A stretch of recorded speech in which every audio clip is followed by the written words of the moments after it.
Okay, which are the techniques used for the separation of biomolecules? First one organic and second inorganic components. इनको separate करने के लिए क्या क्या technique use हुई है?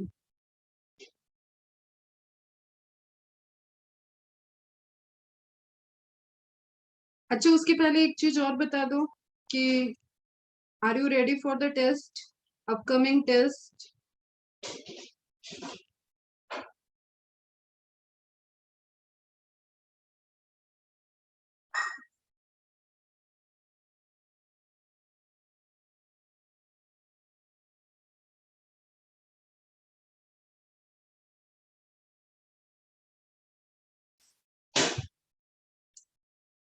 Any doubt?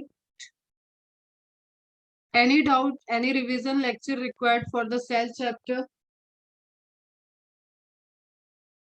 सोहिनी बेटा, मैं आपके डाउट तो अभी देख लूंगी। एक आपने कोई क्वेश्चन भेजा था, मैं उसको आपको रिप्लाई कर दूंगी आज। फिल्ट्रेट एंड रिटेंटेड, अभी हम बात करते हैं बायोमोलिक्यूल का। First of all tell me about the cell chapter. जो संडे को आपका टेस्ट है, आई थिंक आज फ्राइडे, कल सैटरडे, संडे। संडे आपका फुल पोर्शन सेल का टेस्ट है। उससे रिलेटेड किसी को doubt about nucleolus? Okay, MCQs complete हो गए फ्रॉम एक्सरसाइज 1, 2 एंड 3।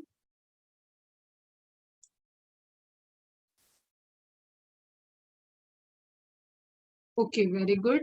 सबके कंप्लीट है?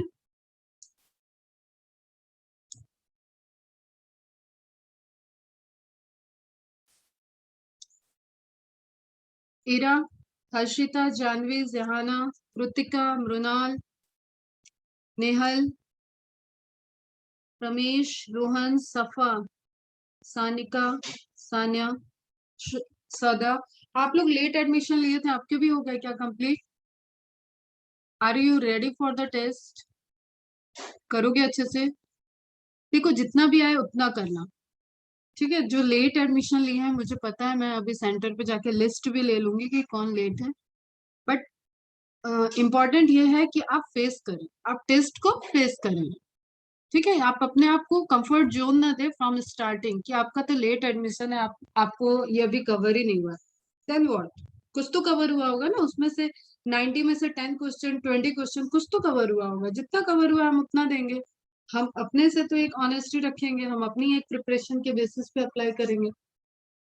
ओके, तो सभी लोग टेस्ट देना। अथर्व, योगीराज, योजना, वैदिका, वैष्णवी, तन्वी, स्वर्णी, सोहिनी, आप में से अगर कोई भी टेस्ट को लेके किसी भी प्रॉब्लम या कुछ लगता है तो वो मुझे सेंड कर दो। एंड कोई खुद से नहीं डिसाइड करेगा। ये बायो का क्या, आप पूरा समझ लो कि थंब रूल रखना है आपको प्रिपरेशन का। If you are not going to appear in test, just inform me. पहले इंफॉर्मेशन लेना देना होगा और मुझसे परमिशन लेना होगा कि मैम हम टेस्ट नहीं दे रहे हैं। मैं अब्सेंट होना टेस्ट में एकदम बेटा बियर नहीं करूंगी। ओके, ये टेस्ट आप देते हो, लेकिन ये टेस्ट मेरा भी होता है कि मैंने क्या पढ़ाया, आप उस पर कितना आपको कमांड है, कितना आपकी प्रिपरेशन हुई है, वो एनालिसिस करना, वो आपके थ्रू मेरा टेस्ट होता है। तो आप सभी टेस्ट में अपीयर होंगे। Intranuclear chromatin and after that can you again revise cell envelope? Okay, just आप लोग जितना भी टॉपिक बोल रहे हो ना, इन सबको आज व्हाट्सएप पे मैसेज कर देना। आई थिंक 2-3 टॉपिक हैं, तो कल अपन इसका रिवीजन लेक्चर एक ले लेंगे। जो भी जिसको भी जो डाउट है सब सेंड करना व्हाट्सएप पे। ओके, व्हाट्सएप पे पर्सनली सेंड कर दो। चलो अब वापस आ जाओ बायोमोलिक्यूल में। मैंने पूछा था technique, what are the technique to separate. आप कोई टिश्यू वगैरह है, एदर प्लांट टिश्यू और animal tissue, how you will identify कि वो टिश्यू किस चीज का बना हुआ है, एदर एनिमल और plant? How how you will identify? What are the technique?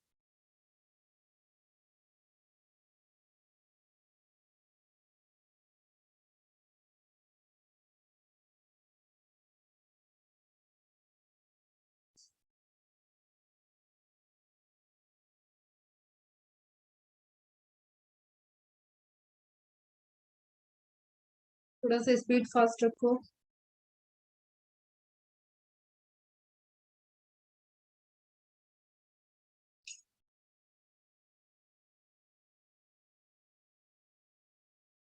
किसी का रिप्लाई नहीं आ रहा है, फिर कैसे कह रहे हो कि सब प्रिपेयर है, हुआ है? कैसे चलेगा बेटा?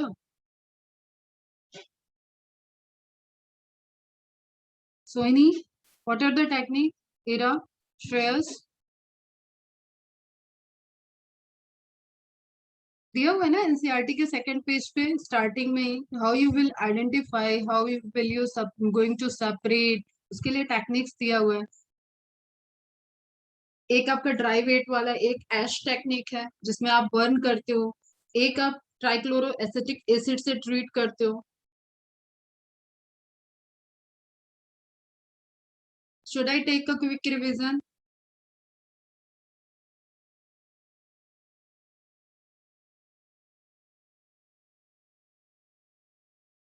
ओके, स्टार्टिंग में यही तो पूछा था बेटा, बताना था। चलो ध्यान से सुनो।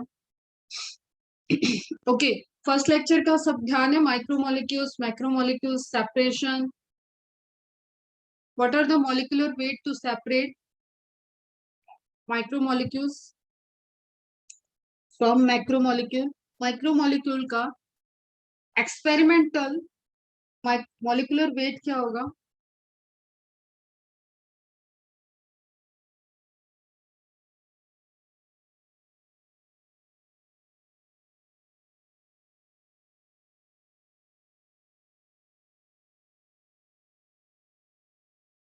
800 is the, what are the, what are the molecular weight range for the micromolecule? Yes Shreyas, थोड़ा सा गड़बड़ है, देखो ध्यान से। Lower limit is okay, higher limit गलत है। हर्षिता बेटा, आपने डायरेक्ट हायर लिमिट लिखी है। यस, ओके, करेक्ट है। 18 टू 800 डाल्टन, और अकॉर्डिंग टू थ्योरी, यस बेटा correct. According to theory it is less than 1000 dalton. Okay, and for the experimental macromolecule, more than 10,000 experimental, and theoretical more than 1,000. Okay, good.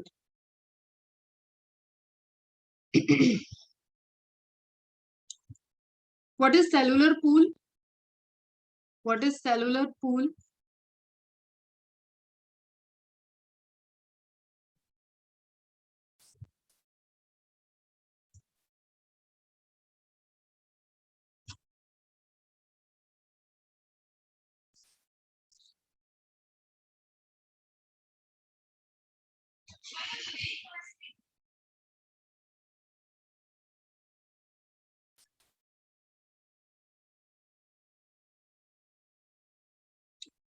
All the biomolecules. Okay, all the biomolecules present inside a cell. Collection of different types of biomolecules inside a cell. Okay, good, very good. चलो अब direct हम लोग देखते हैं कि how to analyse chemical composition, ये heading दिया हुआ है, उसको उससे रिलेटेड इंफॉर्मेशन को देखते हैं। बैकग्राउंड में हमें अपने माइंड में ये एक कहते हैं कि स्ट्रक्चर रखना है कि they are mostly they are organic compounds. ठीक है, कुछ इनऑर्गेनिक सॉल्ट होंगे, इनऑर्गेनिक मिनरल्स होते हैं, उनके फंक्शनिंग के लिए, उनके एसोसिएशन के लिए, उनके कन्वर्जन के लिए, but mainly if you are talking about the biomolecules, macrobiomolecules, then they are organic compounds. So we can continue asking the same way, that type of organic compound are found in living organisms. How does one go about finding the answer? How can anyone, any scientist or any chemical, any biochemical analysis करने का person जो होगा वो कैसे analysis करेगा? तो इसके simple से इसके वर्ड में ही छुपा हुआ है कि these are the biochemical, these are the biomolecules. It means कि we have to isolate them from the biological source and perform their chemical analysis. Okay, is it clear? Biological source से हम उनको obtain करेंगे और उनकी chemical analysis करेंगे, तो हम फाइंड आउट कर देंगे कि हाँ it is lipid, it is carbohydrate, it is amino acid, it is protein, it is nucleic acid. So there are a range of chemical analysis, a range of chemical reaction to identify each biomolecule. But और ये आपका portion है जो आपको 12th के chemistry में पढ़ना होगा बेटा, 12th केमिस्ट्री में पढ़ना होगा. Here you have to just isolate the biomolecules from the living tissue. To get an answer, one has to perform a chemical analysis. We can take any living tissue. It could be a vegetable source, it could be a plant source, or it could be an animal source. Okay. तो plant source में यहाँ पे दिया हुआ example vegetable और a piece of liver. You know liver body का organ है, आपके लार्जेस्ट ग्लैंड है, लार्जेस्ट ऑर्गन है, तो इंटरनल ऑर्गन में लार्जेस्ट है. लीवर को आप जब लीवर के किसी पीस को लेते हैं and liver has a regeneration capacity. Okay, कोई लिविंग लीवर को आपने कट किया तो it has the capacity to regenerate their tissue. Liver पूरा रीजनरेट कर जाता है और आपने अगर कोई पोर्शन लिया है लीवर का तो वो लीवर भी लीवर ट्रांसप्लांटेशन में अपना पूरा कंप्लीट रीजनरेशन कर लेता है. ओके, खैर लिव इट, ये तो इंफॉर्मेशन पॉइंट ऑफ व्यू से है. अब आप कोई सोर्स लिए लिविंग का, वहां से आपने ऑब्टेन किया, उसको ग्राइंड किया, जैसे ग्राइंडर मिक्सचर होता है ना, तो आप कैसे ग्राइंड करके कोई चीज स्लरी बना लेते हो. मम्मी लोग मसाला पेस्ट बनाती है, या आप भी कोई कुकिंग का शौक रखता होगा या कभी देखा होगा तो आपने प्याज डाला, अदरक डाला, लहसुन डाला, मिर्चा डाला एंड ग्राइंडर चला दिया तो everything will grind up and form a slurry paste. Okay, तो यहाँ पे आपको ध्यान रखना है. एंड ग्राइंड, ये डायरेक्ट क्वेश्चन है.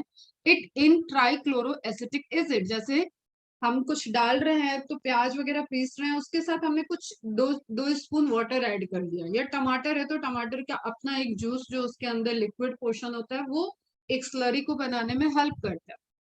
तो here what will do, we are dealing it with the trichloro acetic acid. ये डायरेक्ट क्वेश्चन है. For study of organic compounds, we use trichloroacetic acid treatment using a mortar and a pestle. Mortar and pestle जैसे आप एक आयुर्वेद में देखते होंगे, आयुर्वेदिक डॉक्टरों का या कहीं पे आपने ऐड देखा होगा तो वहां पे कुछ इस तरीके से रहता है.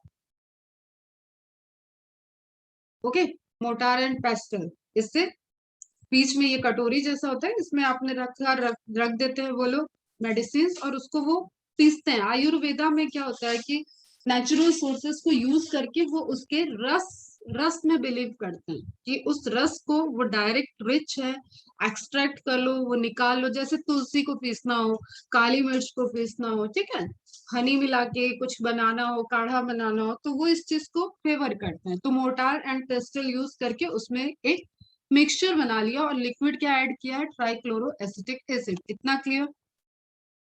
CL3CCOOH, COOH शो करता है acetic acid group, acidic group को. ठीक है बेटा, एसिडिक ग्रुप, एसिटिक एसिड हो जाता है CH3CH3COOH. ठीक है, सारे H को रिमूव कर दो. अब देखो हम तुम्हें कहीं कहीं केमिस्ट्री पढ़ा देंगे क्योंकि थोड़ी केमिस्ट्री आती है मुझे गलती से, इसलिए हम बता देते हैं ताकि ये समझ जाओ. H को रिमूव किया और C से क्लोरीन को ऐड कर दिया, क्या बन गया आपका 1 2 3 ट्राई. क्या ऐड किया, क्लोरीन, क्लोरो, किसमें ऐड किया, एसिटिक एसिड में. तो try chloro acetic acid is a derivative of acetic acid. Is it clear?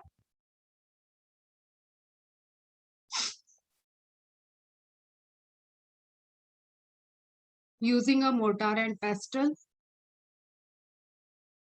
we obtain a thick slurry. अब वही आपको एक पेस्ट मिलेगा. If we were to strain this through a cheesecloth, एक आप ऐसे समझो कि फिल्ट्रेशन के लिए यहाँ पे क्लॉथ यूज किया जा रहा है. डायरेक्ट नाम पूछेगा. एकदम फाइन कॉटन का क्लॉथ होता है, जैसे आप मखमल का कपड़ा अगर आपने देखा हो, या एकदम जैसे किसी ड्रेस में आप देखो नीचे एक अस्तर लगा होता है, तो दैट इज कॉटन चीज क्लॉथ.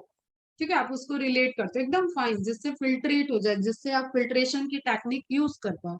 सिंथेटिक कपड़े में आप नहीं कर सकते। तो उसी तरीके का केमिकल लैब में भी, लेबोरेटरी में फिल्ट्रेशन के लिए यूज किया जाता था चीज क्लॉथ, उसको बोलते हैं। और कॉटन, ये कॉटन रुई नहीं है बेटा, ये कॉटन का क्लॉथ है, याद रखना, यानी कि कॉटन में उसको ट्रांसफर कर लिया।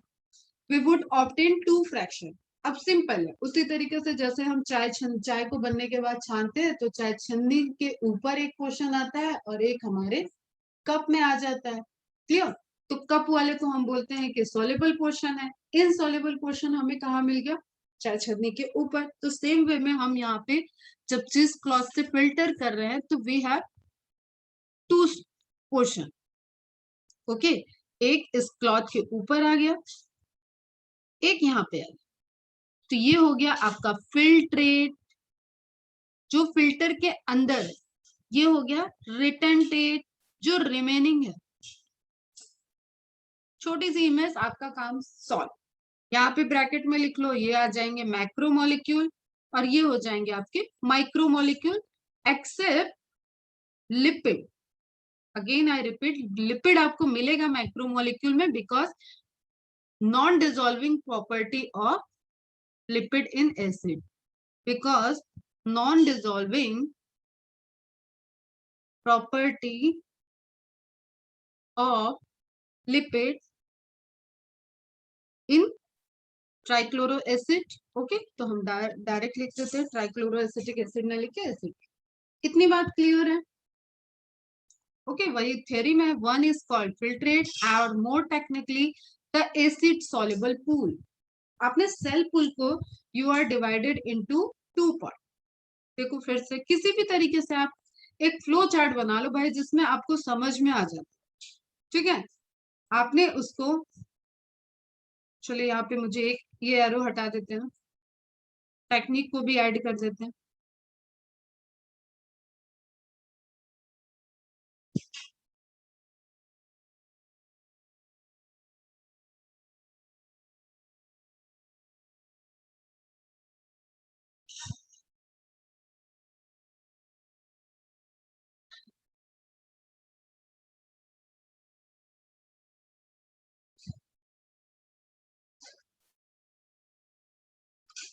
टोटल क्या बनेगा आपके पास, सेल पूल जो कि प्रेजेंट होगा उस स्लरी में, and then you are using cheese cloth, cheese cloth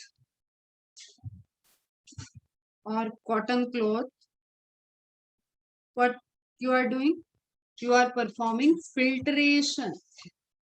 छोटे क्लास में पढ़ा होगा ना, filtration separation technique. What you will obtain, you will obtain two part. जब भी कुछ आप फिल्टर करते हो तो आपको दो पार्ट मिलेगा, एदर दे आर प्रेजेंट, एक फिल्ट्रेट मिलेगा, एक फिल्ट्रेट मिलेगा, और दूसरा रिमेनिंग पोर्शन डेब्रिस बोलते हैं उसको। और बहुत यहाँ पे टेक्निकल टर्म आपको, क्योंकि अब आप साइंस के स्टूडेंट हो, आगे बढ़ रहे हो, तो इट इज रिटेंटेट।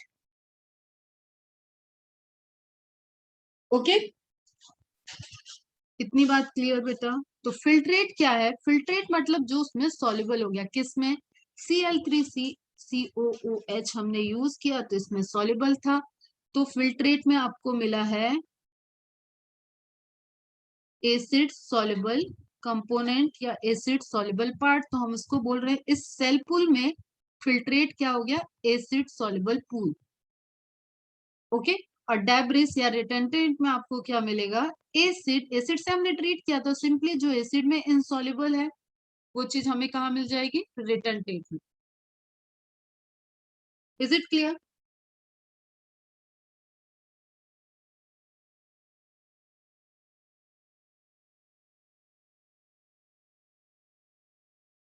अभी क्लियर है? क्यों, कल वाले लेक्चर में मैंने अच्छे से नहीं पढ़ाया था क्या, जो समझ में नहीं आया? ओके, वेरी गुड, अभी समझ में आ गया ना? तो ये वाला ट्रीटमेंट क्या है बेटा, this is the for separation of organic molecule by using the trichloroacetic acid technology. ठीक है, we obtain two pool. Good, इसलिए तो रिवीजन ले रहे हैं कि आप ज्यादा एकदम फिक्स हो जाए। फर्क पड़ता है बेटा, सामने सामने अभी ये चीज सामने पढ़ रहे होते तो और जल्दी समझ में आ रहा होता है। अब सिंपल सी बात है बेटा, जो डिसॉल्व नहीं हुआ है उसका साइज या वो फिल्टर नहीं हुआ है चीज क्लॉथ से, तो उसका मॉलिक्यूलर वेट या मॉलिक्यूलर साइज आपका हायर होगा। और आप बहुत प्यारे प्यारे बच्चे हो, आप जानते हो हायर है मतलब ये सब क्या होंगे, मैक्रो मॉलिक्यूल है।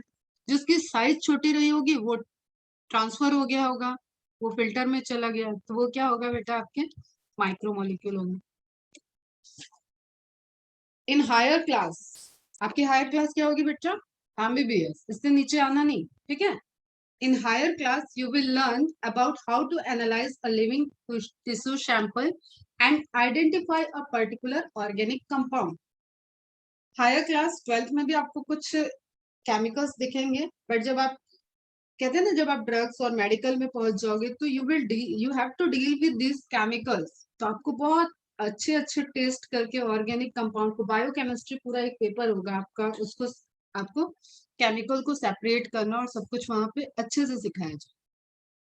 इट विल सफिस टू से हियर दैट, अब ये देखो बड़ी अच्छी लाइन है, that one extract the compound then subjects the extract to various separation technique। इसमें टीएलसी होती है, इसमें एक्सपीएलसी होती है, बहुत सारी क्रोमेटोग्राफिक टेक्निक होती है बेटा, मैंने तो इनफैक्ट किया हुआ है ये सब।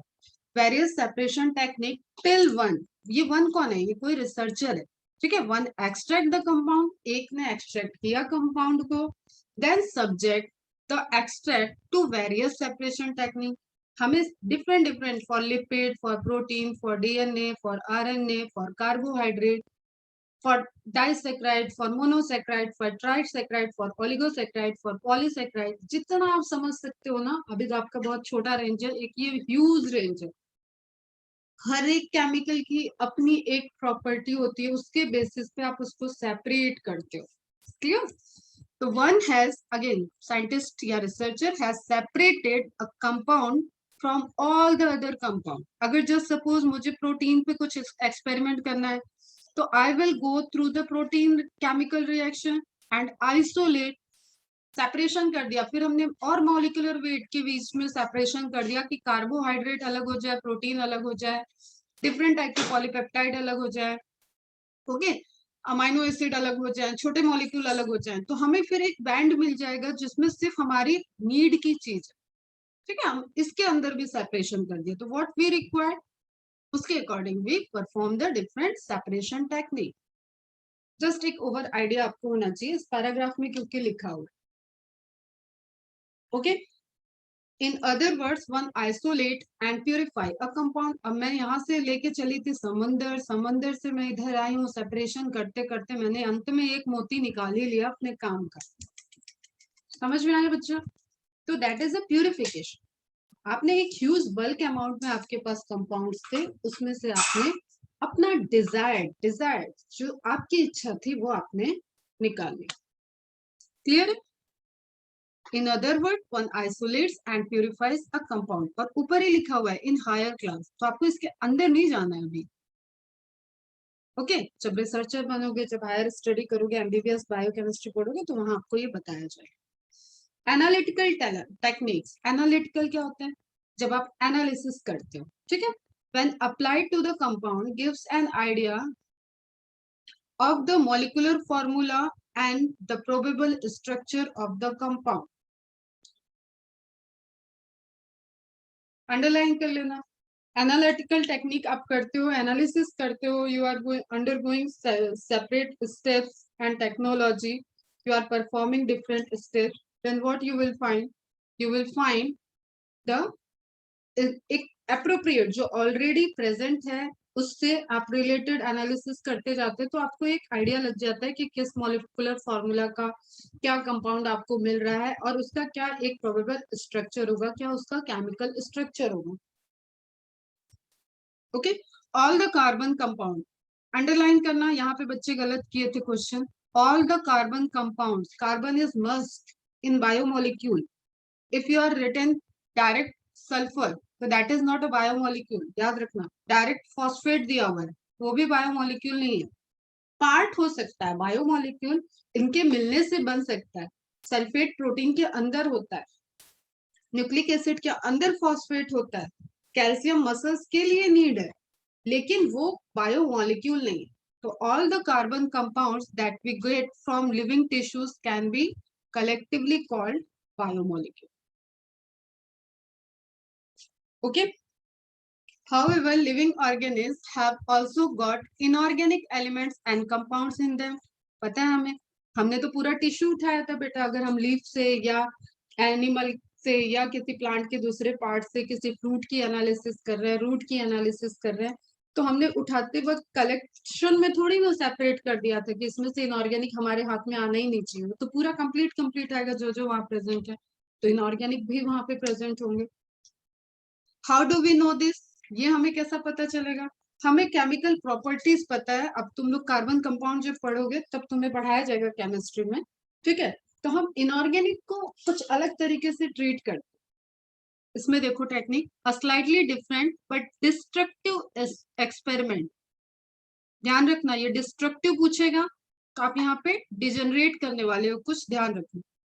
Has to be done one way a small amount of living tissue. आपने एक छोटा सा टुकड़ा लिया, चाहे वो लीफ का हो, चाहे अगेन आप लीवर का ले लो, किडनी का ले लो, हार्ट का ले लो, व्हाटएवर. सब टिश्यू एक ही चीज से मिलके बने हुए हैं, कंपोजिशन अलग हो सकती. क्लियर? से अ लीफ और liver and this is called wet wait. Wait weight क्या हो गया? उसके अंदर वाटर प्रेजेंट है. तुम लोगों ने शायद एक एक्सपेरिमेंट कभी किया होगा या खेल खेल में ही किया होगा कि किसी ने कोई लीफ, किसी ने कोई फ्लावर कॉपियों के बीच में रखा होगा और वो सूख रहा होगा, वो वहां पे पड़ा होगा, ठीक है? फिर वो एक टाइम के बाद पूरा का पूरा स्ट्रक्चर ड्राई अप हो जाता है, सूख जाता है. अगर आप उसको जेंटली नहीं रखोगे तो वो टूट भी जाएगा. इस तरीके का शायद देखा होगा, शायद नहीं देखा हो तो कभी करके देखना. आप सिंपल एक पत्ती लेना अपने घर के आसपास से और उसको एक बुक के बीच में रख के भूल जाओ. फिर कुछ दिन बाद, 2 महीने बाद, 3 महीने बाद, 4 महीने बाद आप उसको देखोगे तो वो सूख जाएगी और बिना टूटे बिना सड़े वो सूखेगी. एक होता है सड़ना, जो नेचर में टूट के पत्ती गिरी वो सड़ जाती है, डिकम्पोज हो जाती है. वो भी डिकम्पोज हो रही है लेकिन वो सड़ नहीं रही है. वो हम तुम लोग को बताएंगे कैसे क्या होता है. अभी वो एरा नहीं अपना, अभी वो नहीं पढ़ रहे हैं. तो हमें ये ध्यान रखना है कि हम जब कोई चीज ले रहे हैं, जैसे आपने ग्रीन लीफ ली तो उसका एक वेट वेट है क्योंकि उसके अंदर वाटर. ओके. आपने उसको ड्राई किया, मतलब उसमें से वाटर को एवापोरेट कर दो, तो वो क्या हो जाएगा बेटा? उसका वेट तो चला गया, गीला, वेट मतलब गीला, नमी, नमी सारी एवापोरेट हो गई, तो वो क्या हो गया? ड्राई हो गया. तो वाटर चला गया तो अब क्या बचेगा? टिश्यू बचेगा. समझे कुछ बात? जो होगा ड्राई, तो वेट उसका क्या हो जाएगा? Dry weight. तो यहाँ पे आपको एनालिसिस करने में एक्सपेरिमेंटल पॉइंट ऑफ व्यू से सोचो. जब मैं ऐसे बताती हूँ कोई चीज ना, तो अपने आप को फटाफट व्हाइट कोट में इमेजिन किया करो कि लैबोरेटरी में बैठ के तुम खुद कर रहे हो जो मैम कह रही है. तो क्या किया तुमने? तुमने फटाफट एक लीफ का टुकड़ा लिया था, उसका तुमने वेट लिया. वो वेट उसका क्या था? वेट वेट था, क्योंकि अभी अभी वो लीफ ली है, उसके अंदर वाटर प्रेजेंट. सिंपल सी बात. ओके. देन उसको ड्राई किया, थोड़ा थोड़ा आप या तो छोड़ दिए हो कहीं पे, या तो आपने उसको फ्लेम दिया, जलाया नहीं है, ठीक है? जलाया नहीं, तो उसको ड्राई कर दिया. Then wet weight dry and finally आपको क्या मिला? Dry weight. जरा बताना तो किसका वेट हायर होगा? ड्राई वेट हाई होगा या वेट वेट हाई होगा?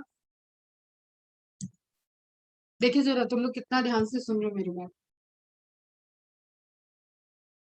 Tell me which weight should be high? Wet weight, very good. ठीक है. क्यों? क्योंकि इसके अंदर से तो आप वाटर एवेपोरेट कर रहे हो, वाटर निकला सब जगह से, ठीक है? इट बिकम्स ड्राई, तो ड्राई वेट ले लिया. तो एक एनालिसिस क्या हो गई आपकी? Wet weight minus dry weight, tissue का वेट आ गया जिसपे आप एक्सपेरिमेंट करने जा रहे हो. तो कितना वाटर इवेपोरेट कर दिया आपने, वो यहाँ पे अप्रोक्सीमेटली आ जाता है. ओके. जो डिफरेंस आएगा वही अमाउंट ऑफ वाटर होगा, इवेपोरेट हुआ होगा. समझ में आया ये? Okay good. All the water evaporate, तो वाटर तो निकल गया. अब हमने क्या बोला था? This is the destructive technique. Water को इवेपोरेट किया हमने पहले. The remaining materials gives dry weight. Now if the tissue is fully burn, destruct करना है हमने, फुल्ली बर्न, जला दिया. ऑल द कार्बन कंपाउंड जो आप बायोमोलिक्यूल्स बोल रहे थे और ऑक्सीडाइज टू गैसेस फॉर्म, उनका क्या हो जाता है? ऑक्सीडेशन हो जाता है। जितने आपने ऑर्गेनिक मॉलिक्यूल की बात की ना, उसका कार्बोहाइड्रेट, उसका प्रोटीन, वो सब क्या हुए, ऑक्सीडाइज हो गए और वेपर बन गए, गैसेस फॉर्म में कन्वर्ट हो गए, और उससे CO2 निकला, वाटर वेपर निकला। जो रिमेनिंग वाटर वेपर भी रह जाएगा वो सब निकल गया, क्योंकि जला दिया ना वो आपने। पहले तो आपने ड्राई किया, ड्राई करने के बाद आपने क्या किया, उसको जला दिया। एंड आर रिमूव, अब वो टेक्निकली डिस्ट्रक्टिव था, सब रिमूव हो गए, सब गायब। अब आपके सैंपल में क्या है, ऐश, जिसको कहते हो आप हिंदी में राख, राख बची। समझ में आया? अब इस राख की या इस ऐश की जब आप एनालिसिस करते हो तो आपको क्या मिलता है, इनऑर्गेनिक एलिमेंट्स मिलते हैं। ये डायरेक्ट क्वेश्चंस हैं। ऐश में क्या प्रेजेंट होगा, उसमें कभी आप प्रोटीन नहीं लिखना, कभी आप कार्बोहाइड्रेट नहीं लिखना, कभी लिपिड नहीं लिखना, कि because they are organic compound, they are made up from the carbon, and when we perform the burn ash analysis, they all are oxidised and evaporate. Is it clear? रटना कुछ नहीं है, सब स्टेप वाइज बता रही हूँ, सब step wise brain में एकदम प्रिंट हो जाना चाहिए। क्या बच्चा इसमें, अब इनऑर्गेनिक एलिमेंट के आपको लिस्ट दिया हुआ है, टेबल दी हुई है।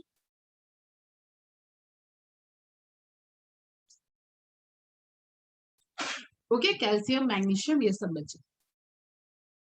तो अब बताओ बेटा, अगर हम यहाँ पे कैल्शियम की केमिकल टेक्निक अप्लाई करें तो क्या, can we identify the presence of calcium? if we perform the test for the identification of magnesium,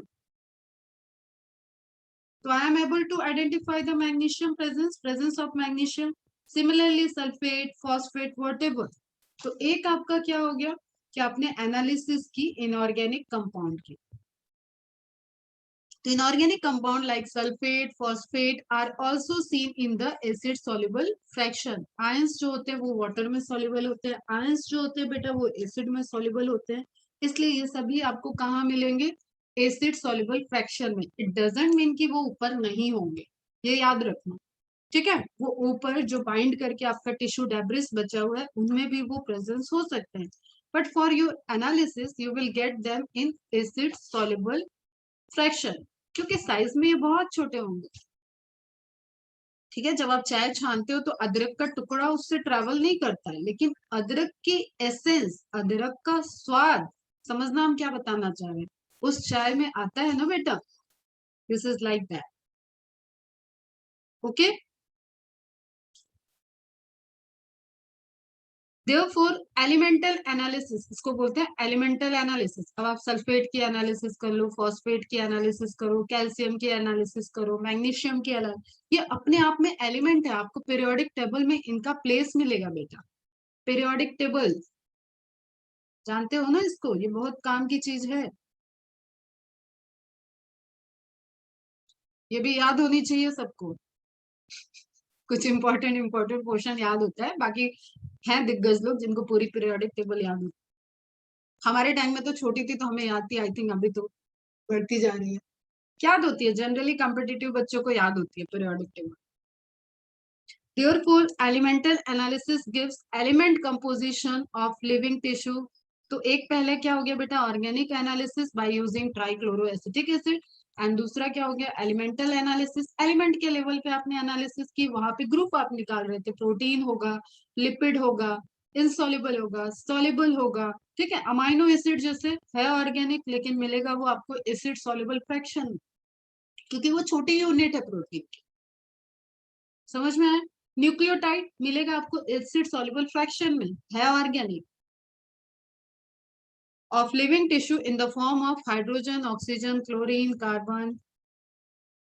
अब आप कुछ भी एनालिसिस करो, फ्रैक्शन आपको एसिड सॉल्युबल में मिले हैं, आप उससे एक पर्टिकुलर एलिमेंटल एनालिसिस कर सकते हो। तो हाइड्रोजन की एनालिसिस एसिड सॉल्युबल से, carbon, oxygen, nitrogen, sulphur, sodium, calcium, magnesium, silicon.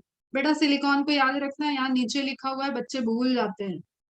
This is negligible in human body, but it is important for your immunity.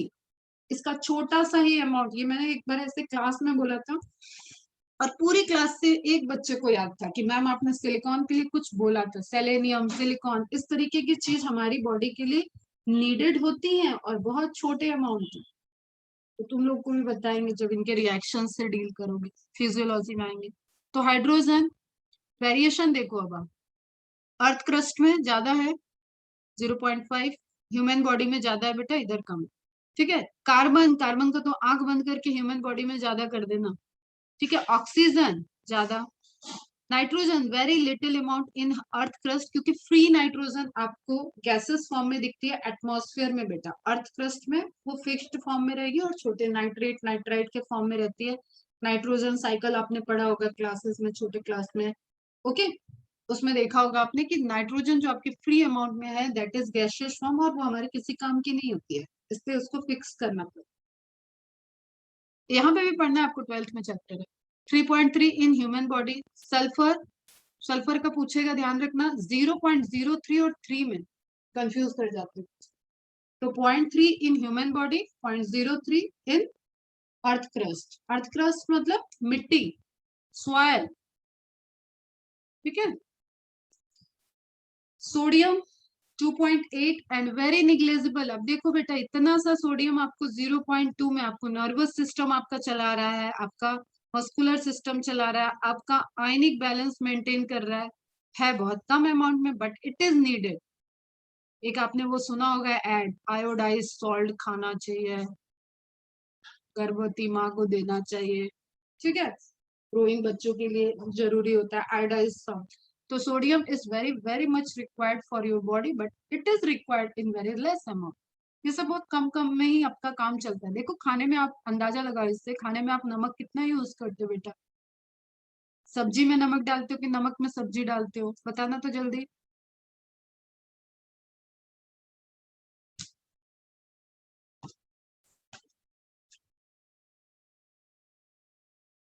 सब्जी में नमक डालते हो, वेरी गुड।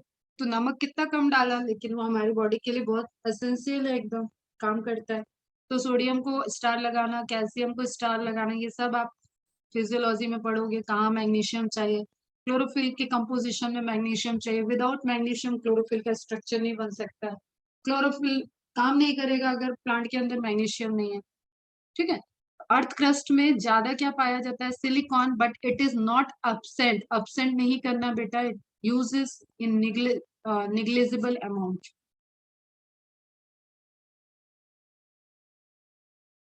ठीक है, कहाँ से लिया गया है इस पे भी क्वेश्चन पूछ सकता है, एनसीईआरटी में लाइन लिख दिया है तो क्वेश्चन बन गया था। तो ये कंपोजिशन आपका एक comparative comparison of elements present in non living and living matter.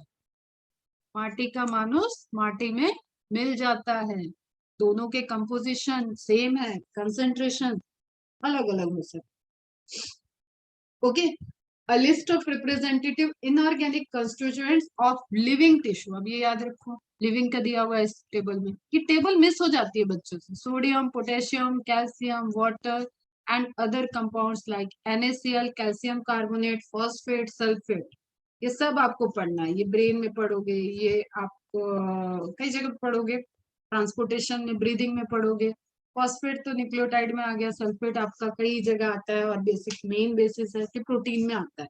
आप ऐसे शॉर्ट में लिखना चाहो तो प्रोटीन, न्यूक्लिक एसिड, बाकी बहुत मल्टीपल रिएक्शंस इनके यूज होंगे। आयनिक फॉर्म में ये ब्रेक डाउन होके रहते हैं, Na+, NaCl होगा अगर तो Cl-। ठीक है, वाटर में डिजोल्व होके घूमते, that's why I tell you initially कि वाटर कहीं पे भी अपने बॉडी में प्योर नहीं है, ये सब डिजोल्व होके घूम रहे हैं अपने बॉडी में medium. While analysis for compound gives an idea of the kind of organic and inorganic constituents, table important है, mark कर लेना एनसीईआरटी में। ठीक है, present in living tissues. From a chemistry point of view, one can identify functional group. What is functional group? जिसपे उसकी पूरी property depend है, जो उसका मेन ग्रुप हो गया। ठीक है, कार्बन हाइड्रोजन तो क्या हो गया, चेन हो गया। लेकिन अगर कार्बन के ऊपर कीटोन ग्रुप प्रेजेंट है, एल्डिहाइड ग्रुप प्रेजेंट है, अल्कोहलिक ग्रुप प्रेजेंट है, अमाइनो ग्रुप प्रेजेंट है, ठीक है, तो it will change it's property. तो यहाँ ध्यान रखना, functional groups plays important role in the function and differentiation among the particular biomolecules. Like aldehyde, ketone, aromatic compound. अब आप पढ़ते रहना बायोमोलिक्यूल मेरे साथ, ये सब आते जाएंगे। But from a biological point of view, ये केमिकल पॉइंट ऑफ व्यू हो गया। बायोलॉजिकल पॉइंट ऑफ व्यू क्या कह रहा है? We shall classify them into the amino acid, nucleotide, fatty acid. Why? Because we are going to prepare protein, nucleic acid, lipids. समझा बच्चा? Biological point of view से हमें मतलब नहीं है भाई कि वहां पे कौन सा ग्रुप है। हम तो ये भाषा जानते हैं कि प्रोटीन कितना खाना है, लिपिड कितना चाहिए, कार्बोहाइड्रेट कितनी चाहिए, किसके अंदर कार्बोहाइड्रेट कितना प्रेजेंट है, कौन सा प्रोटीन रिच डाइट है, कौन सा ऑयल रिच डाइट है। ओके बच्चा, तो हम बायोलॉजिकल पॉइंट ऑफ व्यू से देखते हैं। तो ये दोनों व्यू आपको ध्यान में रखने, और दोनों व्यू दो डिफरेंट कंडीशन में आपके कंप्लीट होंगे। एक बायोमोलिक्यूल इन बायोलॉजी एंड एक कंप्लीट होगा आपका biomolecule in chemistry. Okay, clear है बच्चा? Very good, clear. Negligible means बहुत कम अमाउंट। जैसे मैं कहूँ कि तुम्हारे पास एक बंदा खड़ा है, वो 100 रुपए लेके खड़ा है, एक बंदा कह रहा है कि 1 रुपए ले लो मेरे से, तो 1 रुपए वाले को आप एकदम निग्लेक्ट कर दोगे ना, एकदम comparatively very low amount, that is negligible, neglect कर दिया।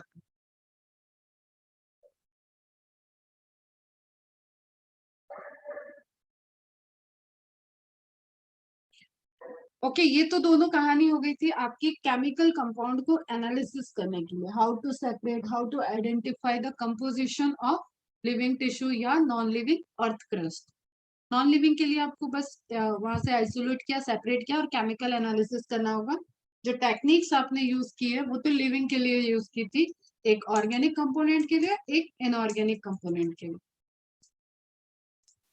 ओके बच्चा, अब बात आती है दूसरी चीज, मैंने कल के लेक्चर में ऐड किया था अमाइनो एसिड के लिए, और बीच में आपको जो फर्स्ट लेक्चर में मैंने कवर किया था चार्ट वगैरह वो सब आए होंगे, माइक्रोमोलिक्यूल, मैक्रोमोलिक्यूल, क्योंकि लास्ट ईयर मैंने स्टार्ट किया था lecture with NCERT point of. Okay बच्चे, इसलिए मैंने 3 लेक्चर कर दिए थे कि कंटिन्यूटी में आप कंप्लीट अमाइनो एसिड को कवर करो।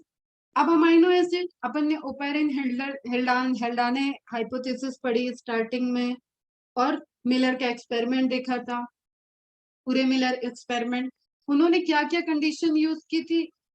अर्ली एटमॉस्फेरिक कंडीशन को यूज किया था, और उसके बाद जो उनका फ्लास्क था उसमें उनको क्या स्ट्रक्चर मिला था? उसमें अमाइनो एसिड्स मिले थे सबसे पहले। वही अमाइनो एसिड को आप देखते हो कि अर्ली एटमॉस्फेयर में जो मीथेन गैस थी, अब समझना, मीथेन गैस थी, उस मीथेन की डेरिवेटिव बन गई थी अमाइनो एसिड। ओके, चलो बताते हैं कैसे। CH4 चार चार बॉन्ड बनाता है कार्बन बेटा, यहाँ चारों बॉन्ड उसके क्या है? H। ओके, एक H को रिमूव किया, अमाइनो लगा दिया, तभी तो अमाइनो एसिड बनेगा। एसिड आ रहा है, अमाइनो के लिए अमाइनो ग्रुप लगा, एसिड के लिए एसिडिक ग्रुप लगा ले, COH, कार्बोक्सिलिक एसिड, इसको रिप्लेस कर दिया COS से। ये वेरिएबल है, कुछ भी लग जाए यहाँ पे। There are types of amino acid that depends on the presence of R group. Okay, तो R ग्रुप हो गया। तो अब आपको इससे फाइनली क्या स्ट्रक्चर दिख रहा है? ये वाला जो नीचे बना हुआ है, मैं लिखने की नीड नहीं है। एक ग्रुप हमने हटाया COH, एक H को हटाया, उससे लगाया अमाइनो ग्रुप। एक है वेरिएबल जिसपे कुछ भी लगे, और एक को हमने नहीं चेंज किया है। तो हम CH4 की जगह हमें क्या मिल गया है?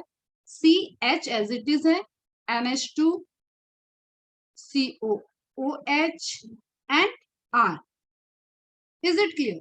R इज वेरिएबल, ये कांस्टेंट नहीं है, इसको वेरिएबल आप लिख लो। मैथ्स में भी सुनते होगे वेरिएबल टर्म, कांस्टेंट टर्म, तो ये है वेरिएबल बेटा। NH2 is related two amino, NH2 की प्रेजेंस से आप इसको अमाइनो बोल रहे हो, और COH के प्रेजेंस से आप इसको एसिड बोल रहे हो। फाइनली आपने इसको क्या नाम दे दिया? Amino acid. भूलेगा कोई इसको? कॉन्सेप्ट भूलेगा?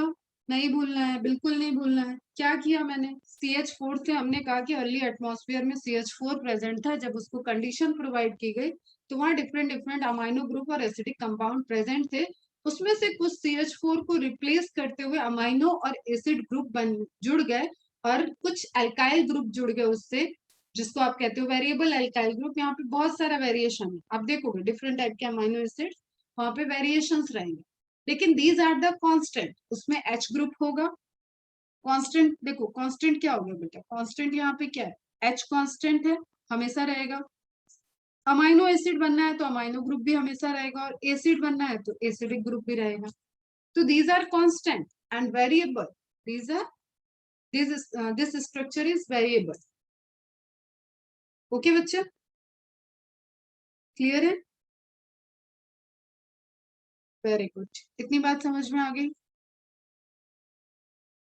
अब अंडरलाइन करते जाना, यही अमाइनो एसिड आपको कई जगह पढ़ना होगा, peptide, hormone, enzyme, reaction, physiology में, केमिकल्स, जब आप कंपोनेंट पढ़ोगे, साइकिल पढ़ोगे, तो आपको यही अमाइनो एसिड के अलग अलग फॉर्म, अलग अलग प्रोटीन्स को पढ़ना होगा। तो आपको बेसिक, जैसे कहे ना, cell is the structural and functional unit of life, तो सेल के बारे में आपको पता है तो आप लीवर के फंक्शन पढ़ सकते हो। हेपेटोसाइट जब मैं पढ़ाऊंगी तो तुम्हें क्लियर रहेगा, अच्छा हेपेटोसाइट है मतलब इसके अंदर, सेल के अंदर कौन सा कंपोजिशन ज्यादा चाहिए वो तुम एनालिसिस कर सकते हो, ठीक है, क्योंकि तुम्हें फंक्शन पता है। सेम वे में यहाँ पे क्या है, amino acids are the basic fundamental basic मोती फॉर द माला ऑफ प्रोटीन। तो amino acids are organic compound containing an amino group and an acidic group. हो गया एमसीक्यू आपका ready. Group as a substituents on the same carbon, centre वाले carbon पे ही हमने सब्सटीट्यूएंट बनाया था बेटा, क्लियर? सेम कार्बन पे सब्सटीट्यूएंट्स अमाइनो।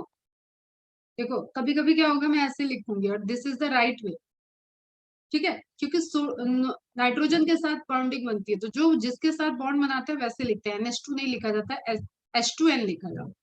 तो आप स्टार मार के नोट कर सकते हो, और यहाँ COOH।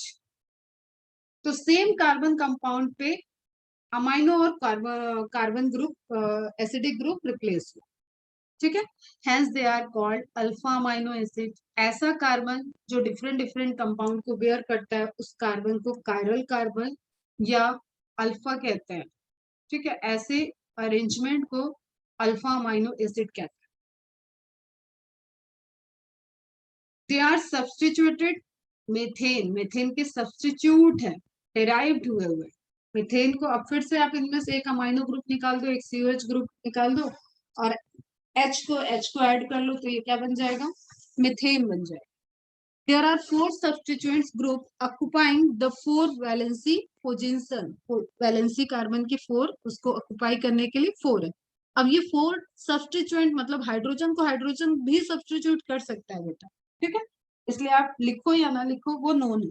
These are hydrogen, carboxyl, amino, carboxylic acid के लिए जो हम यूज कर रहे हैं ना, that is carboxyl group, and a variable group designated as R group. Okay, R simple H भी हो सकता है। आर को अगर आप एच से रिप्लेस करते हो तो सबसे सिंपल अमाइनो एसिड बन जाता है आपका। देखो glycine, glycine is the simplest amino acid, और ये आपके एनसीईआरटी में दिया, याद रखना। When R is H, alkyl होना चाहिए, हाइड्रोजन ग्रुप होना चाहिए, अल्काइल हो गया। यहाँ पे क्या है, CH3 मिथेन, मिथेन आगे जुड़ा और एक H को रिप्लेस करके ये वाला ग्रुप जुड़ गया, तो वो क्या हो गया, मेथाइल, वेलेनिन बोलते हैं इसको। फिर आर में क्या दिख रहा है आपको, serine, OH, OH functional group के साथ। अब मिथाइल को देखो, थोड़ा इंटरेस्ट लेके पढ़ोगे तो मजा आएगा। मिथाइल में से एक H निकाला और OH को ऐड कर दिया, क्या बन गया आपका, सेरीन। तो ग्लाइसिन, एलेनिन, सेरीन, ये तो आपको बिल्कुल ही नहीं भूलना है क्योंकि एनसीईआरटी में दिया हुआ है और बड़े सिंपल अमाइनो एसिड है। तो based on the nature of R group, R पे एरोमेटिक ग्रुप है, एलिफेटिक ग्रुप है, बेसिक है, एसिडिक है, व्हाट इज, आप उसके अकॉर्डिंग अमाइनो एसिड को क्लासिफाई कर सकते हो। However, those which occur in protein, amino acids are approximately 500. 500, 450 भी दे सकता है आपको, 450 to 500 के रेंज में अमाइनो एसिड आपके सेल के अंदर प्रेजेंट होते हैं। अब देखो ये क्वेश्चन में फंसी थी, तो मैं बताऊं तुम्हें हंसी आएगा, इस क्वेश्चन पे मैं फंसी थी कहाँ पे, अपने पीएचडी के फर्स्ट ईयर के सेमिनार वाइवा में मैं फंसी थी। जो सर आए थे, एक्चुअली क्या होता है ना, हम लोग जब एनआईटी से पढ़ते हैं तो कभी भी आपको जरूरी नहीं है कि आपके फील्ड का ही कोई आ गया, मैकेनिकल डिपार्टमेंट के लोग आके बैठ जाते हैं, इलेक्ट्रिकल डिपार्टमेंट के लोग आके बैठ जाते हैं, तो वो बायोलॉजिकल पॉइंट ऑफ व्यू से नहीं देखते हैं, वो आपकी प्रेजेंटेशन को उनके नजरिए से देखते हैं कि इसमें वो क्या पूछ सकते हैं, कैसे स्टूडेंट को परेशान कर सकते हैं। बट बाई चांस मेरे मेरे तो फिर भी केमिकल फील्ड के आए थे, तो अब केमिकल फील्ड के आए थे तो वो केमिकली मुझे धोना स्टार्ट किया, होता ही है, यही लॉ है, वाइवा में रुलाया जाता है। तो उन्होंने बोला कि there are how many numbers of amino acid. अब मैं बायोलॉजिकल पर्सपेक्टिव की बात कर रही हूँ, मैं बायोलॉजिकल बोल रही हूँ उनको कि there are 20 types of amino acid.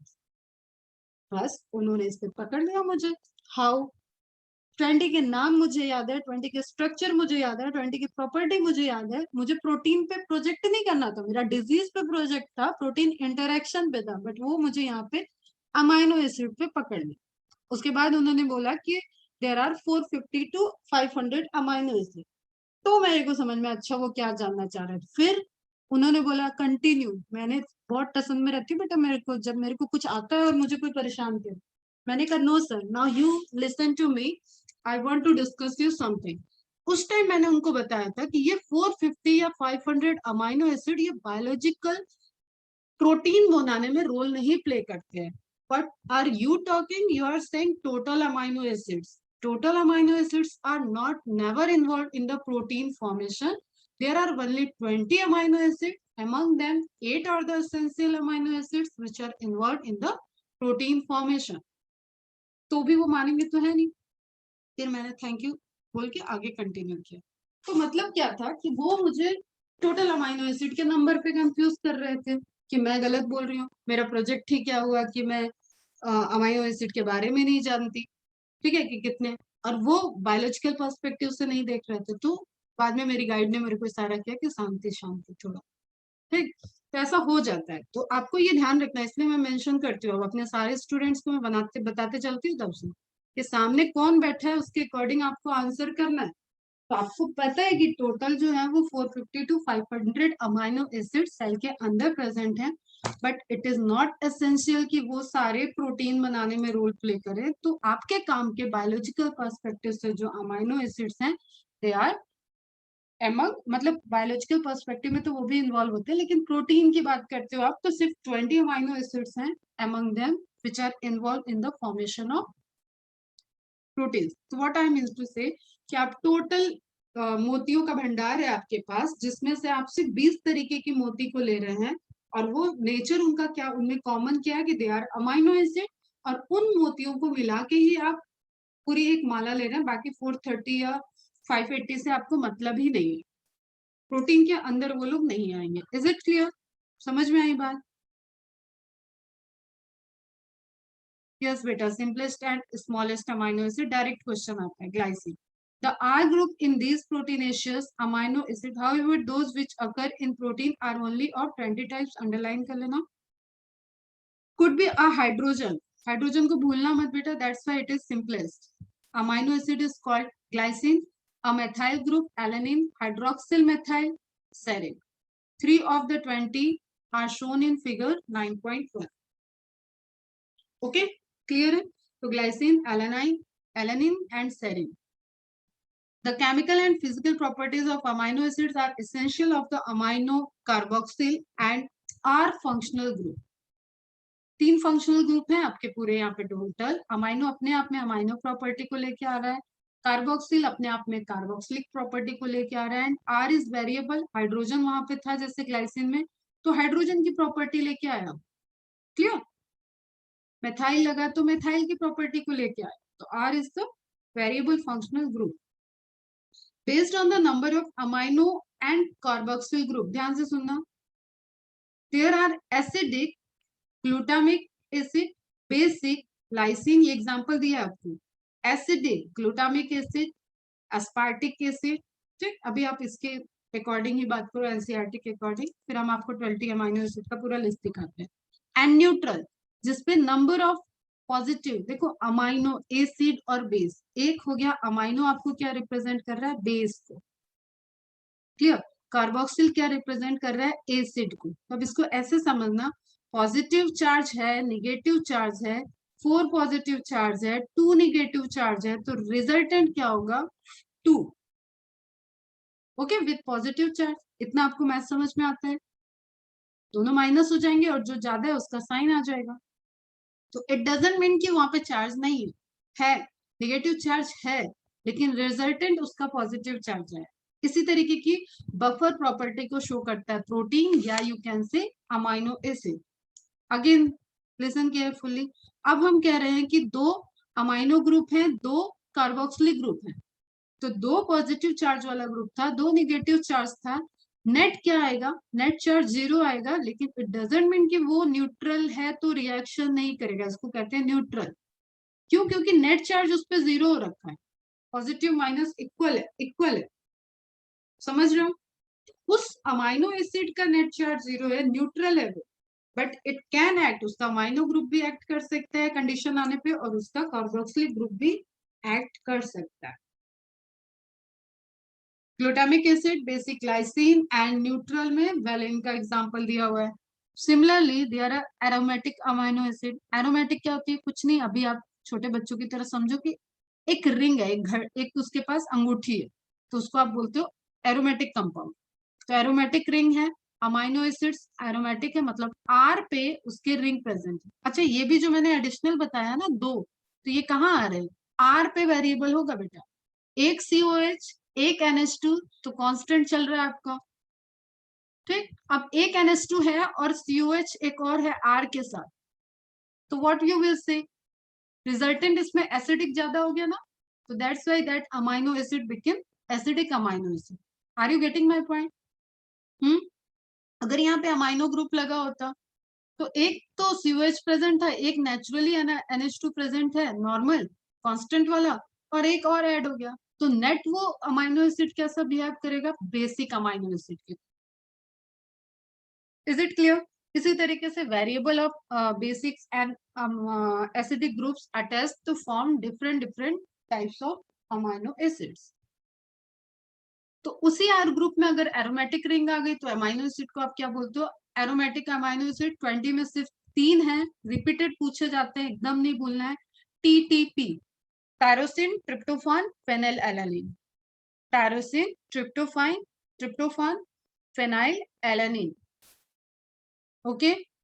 A particular property of amino acid is the ionizable nature of NH2 and COH। जो दोनों ग्रुप्स हैं उसमें बेसिक आपके जो बेस कह लें, बेसिक वाला बेस नहीं, अगर आप फंडामेंटल की बात करते हो, तो अमाइनो एसिड की जो प्रॉपर्टी है that is depends on these group, fundamental, क्योंकि ये सब में, ओके।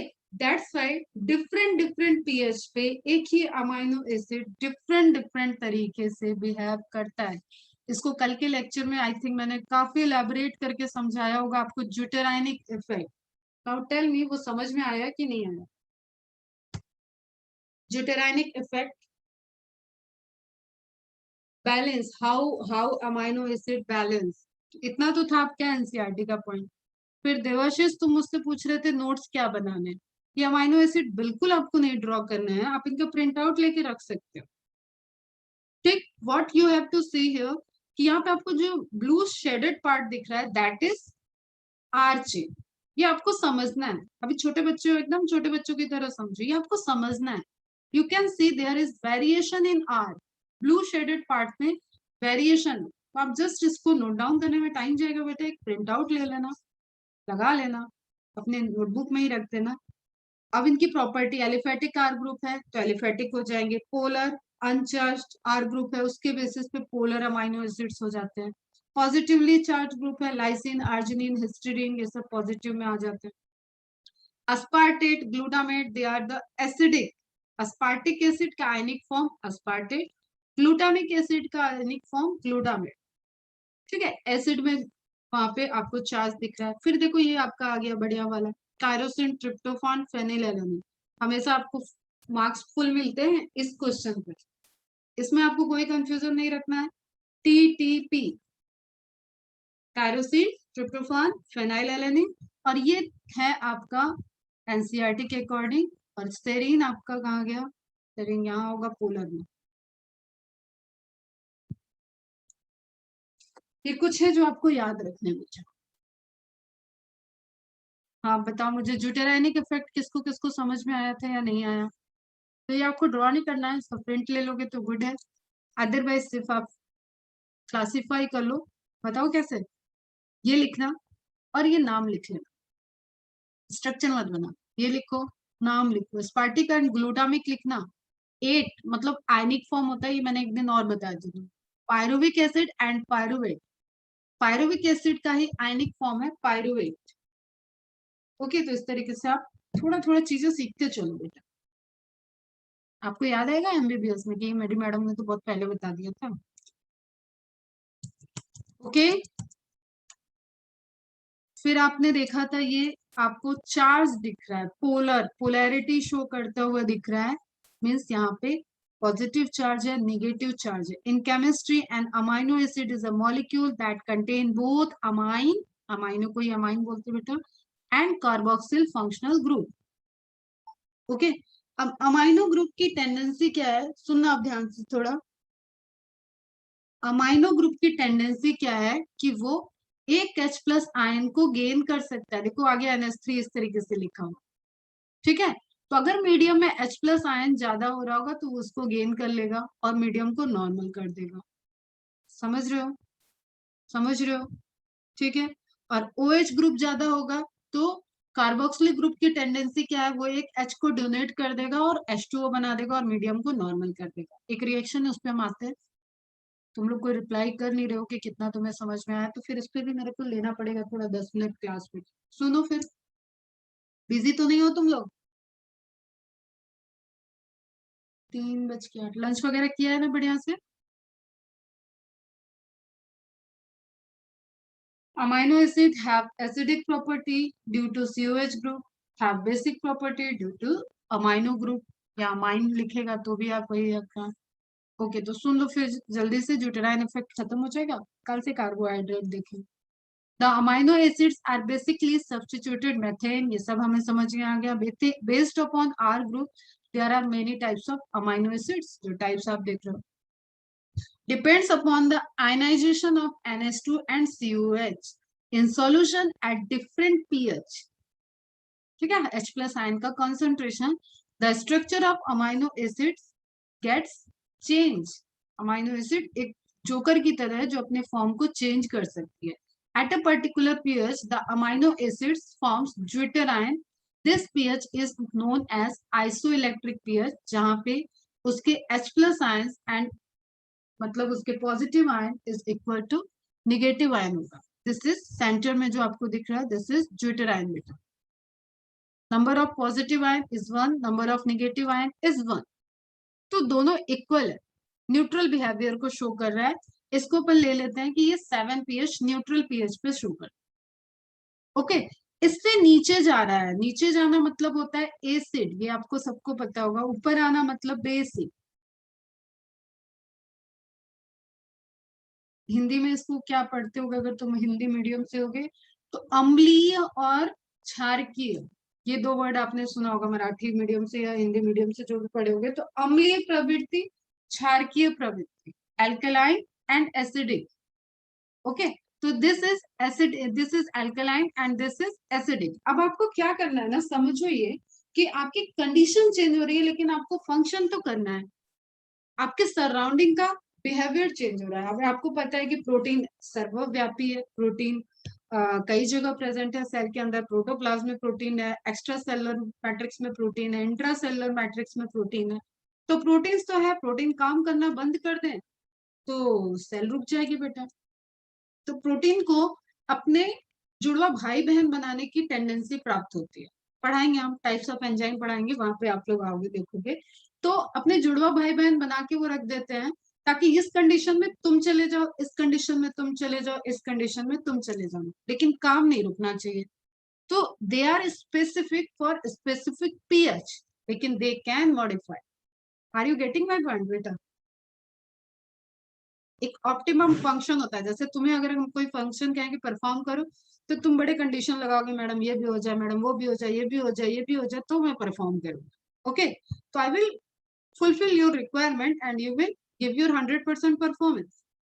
सेम वे में क्या है कि वो अपने सराउंडिंग के अकॉर्डिंग थोड़ा सा चेंज करता है और अपनी परफॉर्मेंस को बना के रखता है। तो लो पीएच होगा मतलब मीडियम जो है वहां पे H प्लस आयन हाई है, एसिडिक कंडीशन है। तो यही यही आयनिक फॉर्म क्या किया, H प्लस आयन को ले लिया, इसने ऐड किया COH में। चलो ये कंडीशन भी समझ लो तुम, लो पीएच पे H प्लस आयन को ऐड कर दिया क्योंकि CO माइनस था वो ले सकता था। ऑलरेडी ये NH2 नहीं था बेटा, यहाँ पे अमोनियम आयन पे आप वर्क कर रहे हो, तो इसको आप NH2 से NH3 नहीं कर सकते, समझो। ये यहाँ पे इसने COH ग्रुप के अकॉर्डिंग देखो तो H प्लस आयन लेने के चांस किसके पास है, इसके पास। तो ये H प्लस आयन को ले लिया और ये COH बन गया, ये स्टेबल हो गया। अब ये अपना फंक्शन कर सकता है, इस पीएच पे भी ये अमाइनो एसिड फंक्शन कर सकता है। सेम वे में पीएच ज्यादा था, बढ़ रहा था, बेसिक कंडीशन थी, अल्कलाइल कंडीशन थी, CO माइनस NH3 प्लस ज्यूटराइन से आप देखोगे तो NH2 यहाँ पे OH प्रेजेंट होगा बेटा हाई, ठीक। H प्लस आयन डोनेट कर दिया, NH3 ने अमोनियम आयन ने H प्लस आयन को डोनेट कर दिया, और H प्लस OH तो बहुत अच्छे दोस्त हैं, दे बिकम वाटर, और फिर से ये नॉर्मल हो गया। यहाँ पे मीडियम में जो OH माइनस कंडीशन ज्यादा थी, OH माइनस को number of amino acid present थे, वो फटाफट फटाफट फटाफट अमोनियम आयन एक एक H प्लस को डोनेट करते गए और NH2 के फॉर्म में कन्वर्ट हो गया और एक आयनिक फॉर्म रह गया, तो इट बिकम्स एनायन। एनायन समझते हो, जब नेगेटिव आयन होता है तो उसको बोलते हैं एनायन, जब पॉजिटिव चार्ज होता है तो उसको बोलते हैं कैटायन। इसी से रिलेटेड टर्म तुम पढ़ोगे, cathode, positive charge and electricity, electronics पढ़ोगे वहां पे तो आएगा, इलेक्ट्रोकेमिस्ट्री में भी आएगा, फिजिक्स में भी आएगा। इसको बोलते हैं एनोड, इवन बायोलॉजी में आएगा। हम जब तुमको डीएनए को मूव कराएंगे तो डीएनए खुद निगेटिव होता है तो पॉजिटिव एंड की तरफ करेगा, ठीक है, तो कैथोड की तरफ मूव करता है। अब बताओ कितने लोग को समझ में आ गया?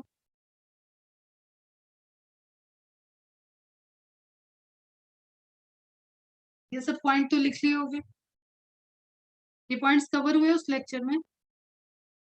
एंड वाले point, essential amino acid. Essential का मतलब बेटा सीधी सी बात समझो, जो हमारी बॉडी में नहीं बनते वो एसेंशियल है। आप क्या सोचते हो हमारे लिए जरूरी है तो हमारी बॉडी बना रही होगी, हमारे लिए बहुत जरूरी है, इसलिए बच्चे यहाँ पे गलत थे। एसेंशियल है, हमारी बॉडी नहीं बना रही है इसलिए हमारे लिए वो एसेंशियल है, तो हम उसको खाने पीने, प्रोटीन पाउडर, फलाना ढमकाना, टैबलेट उसके सोर्स से अपने बॉडी में पहुंचाने की कोशिश करते हैं। ओके, तो हमारे बॉडी में एसेंशियल अमाइनो एसिड, एक ह्यूमन एडल्ट में 8 अमाइनो एसिड है जो नहीं फॉर्म होते हैं, और चिल्ड्रन में, छोटे बच्चों में, क्योंकि वहां पे आर्जिनिन और हिस्टिडीन 2 अमाइनो एसिड और नहीं बनते हैं, उस केस में 10 अमाइनो एसिड्स आर एसेंशियल। भयंकर वाला एमसीक्यू है, आपको हमेशा आना चाहिए, आप कितने बड़े डॉक्टर बन जाओगे, ये तो एक फंडामेंटल चीज है। ओके, इसको कवर कर लेना। ट्यूटराइन समझ में आ गया, ये सब एग्जाम्पल है। एल आइसोमर, डी आइसोमर आपको केमिस्ट्री में समझ में आ जाएगा, नहीं आएगा तो भी हम बताएंगे थोड़ा आपको, अभी कार्बोहाइड्रेट के साथ समझाएंगे। फिर एक क्वेश्चन रहा होगा, पेप्टाइड बॉन्ड की सिंथेसिस कैसे होती है। जितनी भी सिंथेसिस देखोगे ना बायोमोलिक्यूल्स में, बायोलॉजिकल वर्ड में, सिंपल सी चीज याद रखना कि यहाँ पे होगा condensation reaction and dehydration mechanism. Biological reactions में कंडेंसेशन मतलब सिंथेसिस, कंडेंसेशन मतलब जुड़ना, यहाँ पे सिंथेसिस होगी, दो मॉलिक्यूल जुड़ेंगे by the mean of dehydration, एक वाटर मॉलिक्यूल को रिलीज करके, ठीक। अब आप देखो उसी NH2 को मैंने थोड़ा खोल दिया, एक H यहाँ से, ये क्वेश्चन है था याद रखना बेटा, COH OH को डोनेट करता है एंड NH2 H को डोनेट करेगा, और फाइनली आपका क्या बनेगा, एक H2O वाटर मॉलिक्यूल निकला। और पेप्टाइड बॉन्ड क्या होती है, पेप्टाइड बॉन्ड CONH, ये वाली बॉन्ड को बोलते हैं पेप्टाइड बॉन्ड। देखो दिस बॉन्ड, आप इसको बोलते हैं बॉल एंड स्टिक मॉडल, ठीक। ये हो गया पेप्टाइड बॉन्ड C और N के बीच में, समझ में आया बच्चा? दो अमाइनो एसिड है, amino acid 1, amino acid 2, R group को छोड़ दो, बाकी आपको स्ट्रक्चर खुल गया है, बॉल एंड स्टिक मॉडल में आपने लगा दिया है। तो आपने क्या है, एक H, एक COOH, एक OH, H, ये दोनों निकले, एंड फाइनली आपका पेप्टाइड बॉन्ड बना, जुड़ गया वो।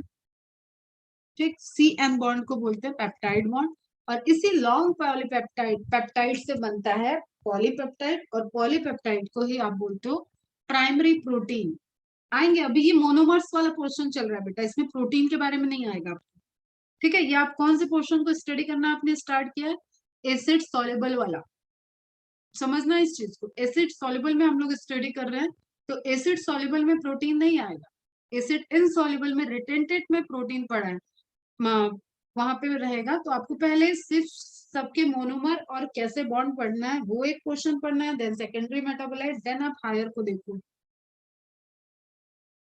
अब मेरे को जरा बता दो बेटा कि कितनों को क्या क्या समझ में आया, क्या क्या नहीं आया। यहाँ पे कुछ सेरोटोनिन और इंफॉर्मेशन दी हुई है, ये होते कोड, कोडॉन, एंटी कोडॉन वाली बात जो मैंने एक दिन बताई भी थी तुम्हें। mRNA के पास इंफॉर्मेशन रहती है, tRNA उसको रीड करता है, राइबोसोम हेल्प करता है। तो इस सब में अभी आपको पढ़ने की नीड नहीं है, ये सब 12th में आपको पढ़ना है, पूरी प्रोसेस है, ट्रांसक्रिप्शन ट्रांसलेशन वहां पे पढ़ना है। ओके, तो शुड आई कंसिडर कि सबको समझ में आ गया amino acid types, derivative, variable, chain. ठीक है, acidic amino acid, alkalic amino acid, normal amino acid, simplest amino acid, serine amino acid, इस तरीके से आपको कुछ क्वेश्चन आपके पॉइंट ऑफ व्यू से ध्यान रखना है। अदरवाइज बेटा बहुत कुछ है इसमें पढ़ने की रेंज है। कंडेंसेशन रिएक्शन से फॉर्मेशन ऑफ पेप्टाइड बॉन्ड होता है, हाँ, long polypeptide bond, number of peptide bond. जैसे देखो, मोनोपेप्टाइड जैसा कुछ नहीं होता है, यहाँ पे लिखा भी है, हम तुम्हें हाईलाइट भी करा दें। मोनोपेप्टाइड कुछ नहीं होता है, मोनोसैकेराइड होता है, कार्बोहाइड्रेट एक हो सकता है। अमाइनो एसिड इज मोनो, जब भी दो अमाइनो एसिड मिलेंगे तो आप इसको मोनोपेप्टाइड नहीं बोलते, ये डाईपेप्टाइड होता है। तो सबसे स्मॉलेस्ट जो एक पेप्टाइड बॉन्ड बना होगा that is dipeptide structure, it has 2 amino acid.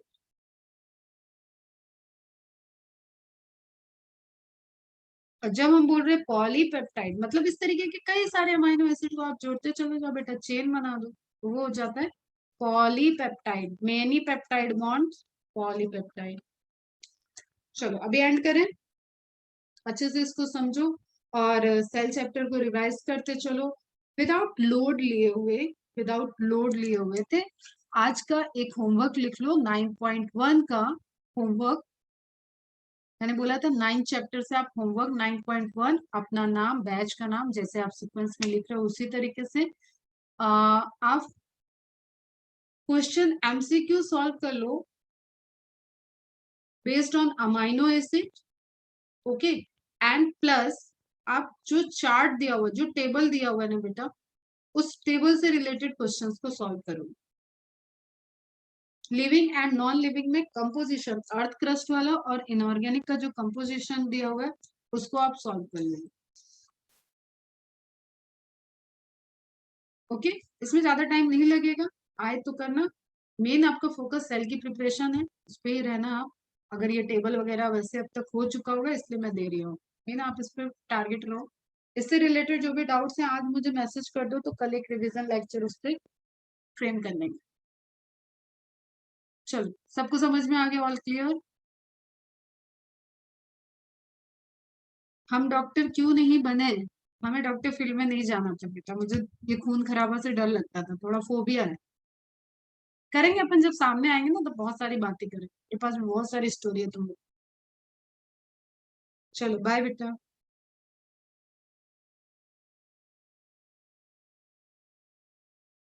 Bye bye बच्चे।